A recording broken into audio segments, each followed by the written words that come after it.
About what's going on in Ireland with the Celtic Tiger and the banks are hurting so much, the downfall. What's the story here? Do you really want to know? I'd love to know. Well, I'll tell you, it's like what has happened all over the Western world for the last 20 and 30 years. Greed, greed, and more fucking greed, and cheap money. And in Ireland, it's a tragedy what happened to the Tiger. We have, I'd say, 4 causes. We had a stupid fucking government. We had a regulator that was asleep at the wheel. And we had very deceitful and conniving and corrupt developers. And of course, above all, wanking fucking bankers. Wanking bankers. We had these arseholes that for the last 20, 30 years are getting these massive bonuses, these employees and directors of banks, on the misfortune of the working class, and getting these huge bonuses and salaries.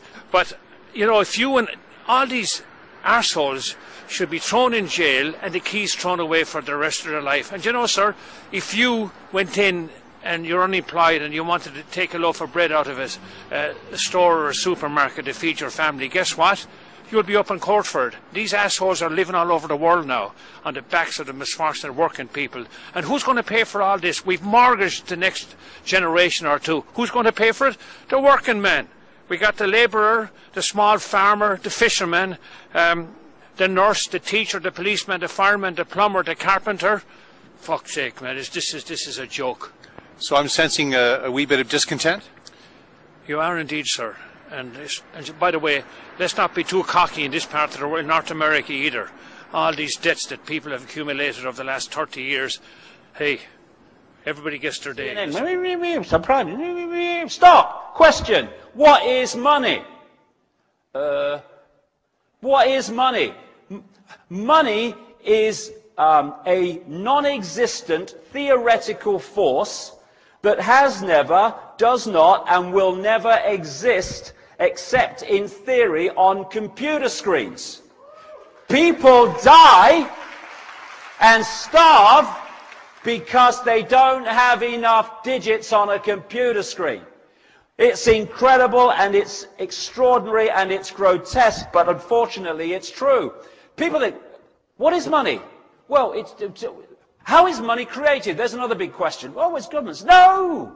It's private banks lending non-existent money called credit. What is credit? There's your credit. That's it.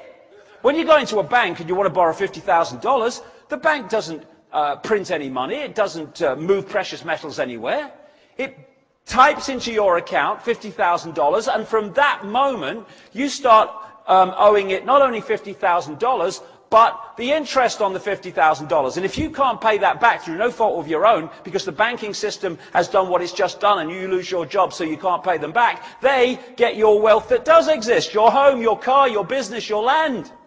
It's been going on for centuries. This is why it has sucked the wealth of the world into the hands of the few.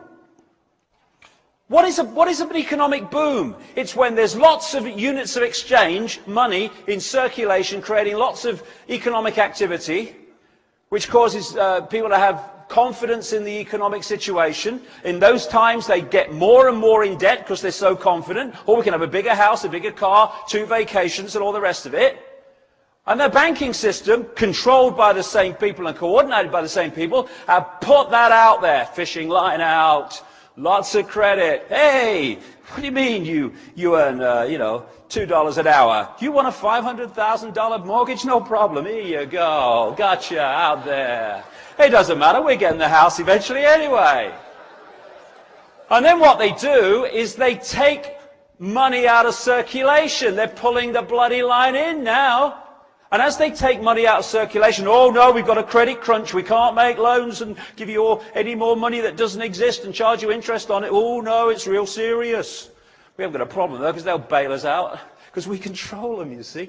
So, and then what happens if we move over here into a slump or a depression, not because anyone doesn't want to work, not because people want to lose their homes, but because there is not enough units of exchange in circulation for the economic activity to go on that allows them to earn the money to pay back the loans. So now the banks go, thank you very much, I'll have some of that. And The only difference between a boom and a bust is what the private banking cartel has allowed as units of exchange through credit or not through credit. I heard a politician, they all look the same to me. I don't know, I can't tell them apart. They've all got dark suits with heads on and their mouths are moving. That's all I can... Oh, I've seen someone in the last few days. Someone yesterday, some politician or other, said that they had to bail out the banks here with more debt for the people who've already been screwed by those they're supposed to get out of trouble. Main Street cannot function without credit. People can't pay their bills without credit. Big question. What the hell system allows that to be the case? No, no. So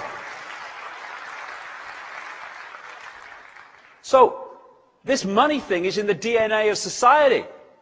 Controls choice and all the rest of it. It controls whether we have shelter or no shelter, and the few control it. So we have Greenspan, starts the old subprime going under his watch and stuff, and off it goes. But the point is, all these banks are being taken over by other banks, and people think, oh, it's terrible for the banking system. Lehman Brothers has gone. Merrill Lynch has been taken over by Bank of America. Oh, my God, what's happening? Oh, Bear Stearns. Oh, it must be terrible. No, it's terrible for the people in those banks that lose their jobs, yeah, have families to look after. But it ain't terrible for the system, because this network of people own the game. And although the faces within the game may change, the people controlling the game do not change. So they never lose. Oh, Merrill Lynch has gone down. Oh, we own Bank of America. Fine, there we go. This is how it works. God, people only realized in that area of society that doesn't look at this. So, like I say, these own the banking game. And what goes on inside it, they still own it. They still control it. And they want a world central bank. And they've just taken enormous strides towards it at the expense of the harmony, the peace, and the lives of people. There you go. There's the banking system. There's the world financial system. Las Vegas frickin' casino. That's all it is. It's nothing to do with the benefit of human beings and daily life among the mass of the people. It's just a casino. And this guy, old Paulson, Henry Paulson, he's in old Goldman Sachs, head of Goldman Sachs, when the old subprime thing was going, and Goldman Sachs was massively involved in all that stuff.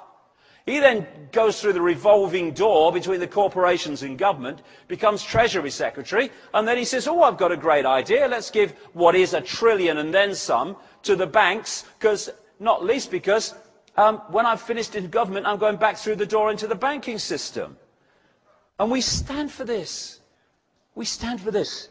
And of course, what is the basis of it? Be afraid. Be afraid. When people are frightened of anything, they give their power away. Oh, isn't it wonderful, however, how many people in this country have said, we don't want this now. We're making strides here. Because the politicians are voting for their shadow people masters. They're voting against the vast number of people in this country that can now see it. It's so bloody blatant. But when people are in fear, they give their power away to that which they think can save them from what they fear. And this embarrassing statement to the nation the other day from Bush, I thought someone had stuck something up his bum, his bloody eyes. You look terrified. I'm kind of paraphrasing, but this is what he said. Be afraid, just be very afraid. Lost homes, savings, all that stuff. Just do as we say and we'll save you all. God bless America, thank you. And that was it. Totalitarian tiptoe. This is another technique of manipulation. You know you're going there, but you know if you go in one leap, the change in society is such that people go, what's going on? What's going on? So you go in as big a leap as you can get, but not too big that you get a big reaction through the change that takes place. And from here, you know where you're going, and you just go in steps. That's how a free trade zone became a centralized fascist dictatorship, which is what the European Union is. And interestingly, the European Union was created from the start through an organization called the Pan-Europa Movement, which was headed and is still headed to this day by one of these elite bloodlines going back to the ancient world, the Habsburg dynasty. It doesn't matter! They're masks on the same face. So what if they get in? Same thing will bloody happen. Comply! No! No, no! Not if it's enslaving me and my children and imposing on my freedom. Comply! Leave your home now it's foreclosed. No! No! No! Let's follow this through, shall we?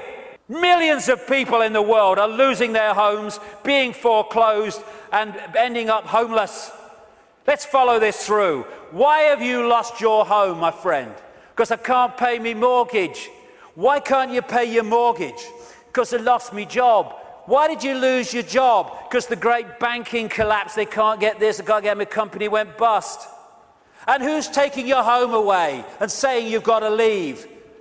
The banks that caused the fricking problem. And we are leaving? What are we doing? What are we doing?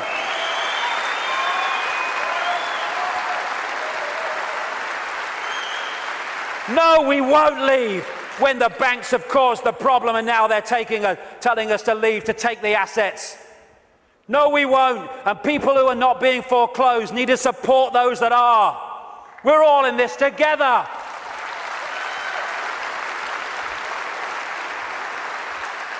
Compulsory vaccinations. No, no, no.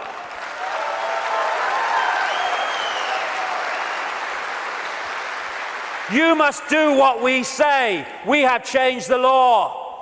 Not if you are imposing on my freedom and my rights to be a free citizen with a free voice. No, no, no. What are they going to do? They come out of Downing Street, whether it's Clegg and his mate bloody Cameron or it's bloody Obama or whoever it is in America, and they say, we've had a discussion and this is what we're going to do. What if vast numbers of people say, well, we ain't doing it?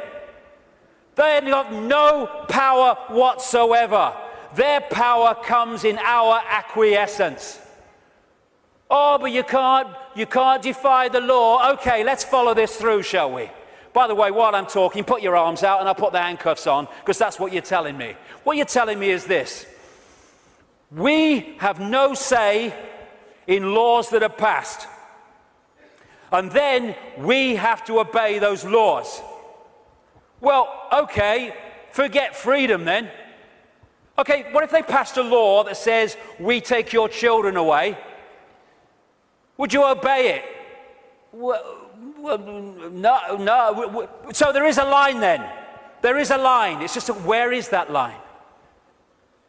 And if a law does not respect human freedom, it does not respect human justice, it doesn't respect fair play, we should not be acquiescing to those laws. We should be refusing to acquiesce.